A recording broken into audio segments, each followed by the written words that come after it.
বৰ্তমান অসমত গ্ৰন্থৰ উৎসৱ। অসমৰ বিভিন্ন প্ৰান্তত এতিয়া গ্ৰন্থমেলাৰ পয়োভৰ।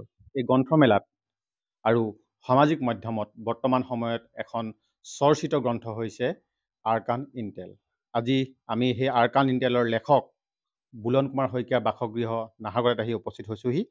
আমি পোনে পোনে তেখেতৰ পৰা জানিব বিচাৰিছোঁ আৰ্কান ইণ্টেল এই কিতাপখন বৰ্তমান গ্ৰন্থৰ উৎসৱত মানুহৰ মাজত, পাঠকৰ মাজত যথেষ্ট সমাদৃত হৈছে। আপুনি কি বুলি ভাবে? ইয়াৰ কাৰণটো কি? আচলতে মোৰ শেহতীয়া যিখন উপন্যাস হিচাপে এইটো মোৰ প্ৰায় 10 বছৰ বিৰতিৰ এটা প্ৰয়াস। এইখন সমাদৃত হৈছে নে ইয়াৰ প্ৰতি ইয়াৰ কিছু বিতৰ্কিত বিষয় চৰ্চিত হৈছে মই সঠিক নাজানো। কিন্তু এটা কথা ক'ব পাৰি যে আৰাকান ইণ্টেলে অসমৰ সাহিত্য জগতত প্ৰায় অনুচ্চাৰিত এটা বিষয়, যিটো ভূ ৰাজনৈতিক দিশ, জিঅ' পলিটিক্স বুলি আমি জানো। আৰু এখন ৰাজনৈতিক থ্ৰিলাৰ। যোৱা প্ৰায় এটা দশকৰ ৰাজনীতিৰ বিষয়ে অসমৰ ৰাজনীতি আছে, অসমক সংলগ্ন কৰি ভাৰতৰ ৰাজনীতিৰ কথা আছে। অসমৰ মাজত বিগত প্ৰায় এটা দশকত যিখিনি ধুমুহা পাৰ হৈ গৈছে সেই কথাখিনিৰ উল্লেখ আছে। সৰ্বোপৰি অসম তথা উত্তৰ পূবৰ বিদ্ৰোহী সংগঠনসমূহৰ ভূমিকা বা তেওঁলোকৰ বিচৰণ ভূমি বা তেওঁলোকৰ যিখিনি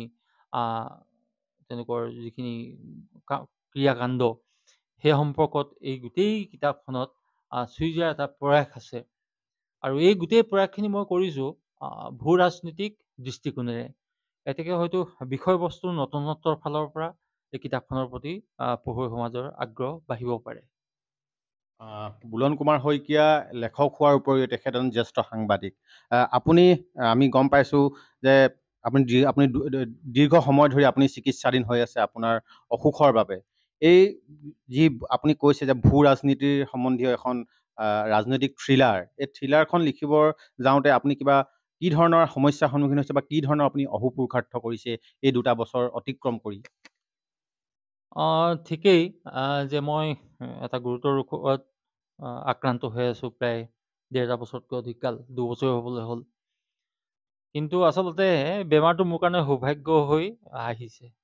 সেইকাৰণেই কৈছোঁ যে আৰাকান ইণ্টেলৰ যদিও পটভূমি, এই আৰাকান ইণ্টেলৰ পটভূমিটো মই প্ৰায় 15 চনৰ পৰা আৰম্ভ কৰিছিলোঁ গোটাবলৈ। আৰু ইয়াত বিভিন্ন দিশ, কিতাপখন আপুনি পঢ়িলে নিশ্চয় গম পাব, বিভিন্ন ধৰণৰ তথ্য পাতি পুনৰীক্ষণৰ প্ৰচেষ্টা এটা আছে। সৰ্বোপৰি বিভিন্ন ধৰণৰ খা খবৰ গোটেইবিলাক পুনৰ ভেৰিফাই কৰিবলগীয়া হৈছে। এতেকে এনেকুৱা এখন ৰাজনৈতিক থ্ৰিলাৰক যেতিয়া লিখিত ৰূপত প্ৰকাশ কৰি উপস্থাপন কৰিব যোৱা যায় বা উলিয়াই দিয়া হয় পঢ়ুৱৈসকলৰ আগলৈকে, তেতিয়া বিভিন্ন দিশ চালি জাৰি চাই গোটেই কথাবোৰৰ এটা যে বাস্তৱিক ৰূপ এটা আছে, সেই দিশেৰে ইয়াৰ যিটো বৰ্ণনা বা যিটো কিতাপৰ উপস্থাপন, সেইখিনি কৰিবলগীয়া হয়। আৰু সেইখিনি কৰিব যাওঁতে মোৰ যথেষ্টখিনি সময়ৰ প্ৰয়োজন হৈছে।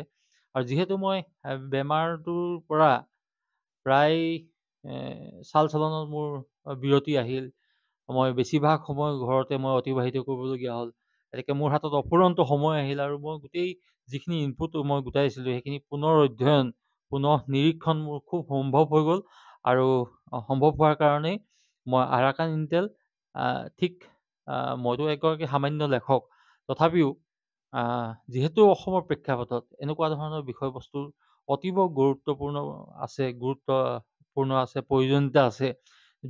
বিশেষকৈ নতুন চামে অসমৰ সমস্যাৰ সমাধানৰ আঁৰত কোনবোৰ শক্তিয়ে বাধা প্ৰদান কৰি আহিছে, কেনেকুৱা ধৰণৰ কাৰণে অসমৰ চিৰাচৰিত সমস্যাবোৰ আঁতৰি নাযায়, সেই গোটেই কথাখিনি যিহেতু এটা অৱলোকন কৰা ভাল, সেইটো কাৰণে মই এই কিতাপখন লিখিবলৈ সক্ষম হ'লোঁ। আৰু তেনেকুৱা এটা দায়বদ্ধতাৰে মই আৰাকান ইণ্টেল পঢ়ুৱৈ সমাজৰ মাজলৈ উলিয়াই দিছোঁ। আৰু মোৰ খুব আনন্দৰ কথা, দেখিছোঁ যে অসমৰ বিদ্বান সমাজ আৰু বিশেষকৈ যুৱচামে এই কিতাপখনৰ প্ৰতি খুব আগ্ৰহ প্ৰকাশ কৰিছে।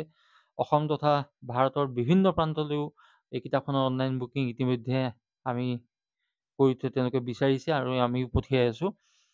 আৰু কিতাপখনতো অসমৰ বিভিন্ন গ্ৰন্থমেলাত ইতিমধ্যে সহজলভ্য হৈ উঠিছে আৰু খুব কিছুদিনৰ ভিতৰতে অসমৰ বিভিন্ন প্ৰান্তীয় অঞ্চলৰ সকলোবোৰ বিপণীতো উপলব্ধ হ'ব। ইতিমধ্যে প্ৰথম সংস্কৰণ শেষ হৈছে, দ্বিতীয় সংস্কৰণো ইতিমধ্যে বজাৰ আহি পাইছেহি। কথা হ'ল যে আৰাকান ইণ্টেলে নহয়, যে আৰাকান ইণ্টেল আমি প্ৰথমখনত সামৰণিহে মাৰিছোঁ, ইয়াৰ পাছত আৰু 2টা খণ্ড আহিব। তাৰোপৰি এনেকুৱা ধৰণৰ যিখিনি বিষয়বস্তু আছে, আমাৰ অজস্ৰ বিষয় আছে, এই বিষয়সমূহ আমি উপস্থাপন কৰিবলৈ চেষ্টা কৰিছোঁ। যিহেতু আপোনালোকে নিশ্চয় মন কৰিব, বাংলাদেশৰ যিখন মুক্তি সংগ্ৰাম, সেইখিনিৰ প্ৰায় প্ৰতিটো দিনৰ একোখন এটা কাহিনী, বৃহৎ আকাৰৰ এটা কাহিনী কলবেৰ বিভিন্ন দিশৰ পৰা তেওঁলোকে উপস্থাপন কৰিছে। তেওঁলোকৰ বহু কিতাপ পত্ৰ আছে, কিন্তু আমাৰ অসমৰ ভাষাত, অসমীয়া ভাষাত এনেকুৱা ধৰণৰ কিতাপবোৰ সাধাৰণতে বিষয়বস্তু হয়তো লেখক সমাজে নিৰাপদ অৱস্থানত থাকে বাবে নোচোৱে। তথাপি যি কি নহওক, আমি প্ৰয়াস কৰিছোঁ বুলি ভাবিছোঁ। আমি সামান্যতম এটা অৰিহণা যোগাব বিচাৰিছোঁ এই যিখিনি আমাৰ খালী হৈ আছিল সেই ক্ষেত্ৰখনত। যিসকল পঢ়ুৱে এই আৰাকান ইণ্টেলখন পঢ়িছে, তেখেতলোকে বিভিন্ন চৰিত্ৰ দিছে। হৃদয়ানন্দ সোণোৱাল, পৰাগ বৰুৱা, এই চৰিত্ৰকেইটা কাল্পনিক নে কি ক'ব বিচাৰে? চাওক, কিতাপখন যেতিয়া আপোনালোকে পঢ়িব বা পঢ়ুৱৈ সমাজে পঢ়িছে, নিশ্চয় অনুমান কৰি লৈছে যে হৃদয়ানন্দ সোণোৱাল কোন হ'ব পাৰে, পৰাগ বৰুৱা কোন হ'ব পাৰে, ধৰণী শৰ্মা কোন হ'ব পাৰে, কিশলয় ভট্টাচাৰ্য কোন হ'ব পাৰে। গতিকে এইবিলাক হ'ল চিৰপৰিচিত চৰিত্ৰ। কিন্তু আমি তাত্ত্বিকভাৱে তেওঁলোকৰ নামটো যিহেতু এখন উপন্যাস, ৰাজনৈতিক থ্ৰিলাৰ বুলি আপুনি নিজে কৈছে বা ময়ো কৈছোঁ, এখন ফিকশ্যনেল হয় উপন্যাস। এতেকে আমি হুবহু নামটোতো আমি ব্যৱহাৰ কৰিব নোৱাৰোঁ। তথাপিও যিসকল পাঠকে অনুমান কৰিছে বা এইজন আমুকে হ'ব পাৰে, গতিকে তেনেকুৱা ধৰণৰ পাঠকৰ ভাবি লোৱা কথাটোত কোনো অস্বাভাৱিকতা নাই।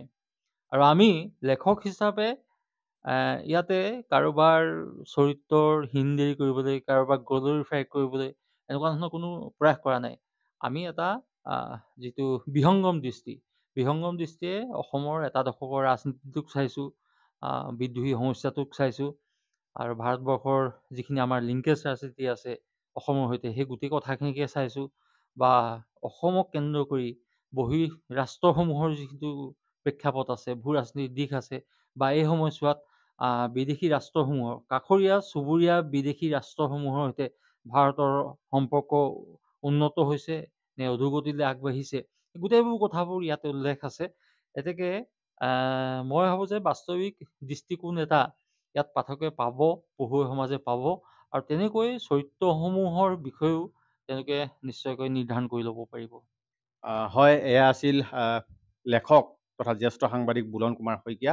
তেখেতৰ যিখন আৰাকান ইণ্টেল যিখন সদ্য প্ৰকাশিত নতুন গ্ৰন্থ বৰ্তমান সমাদৃত হৈছে ছ'চিয়েল মিডিয়া তথা গ্ৰন্থ উৎসৱত।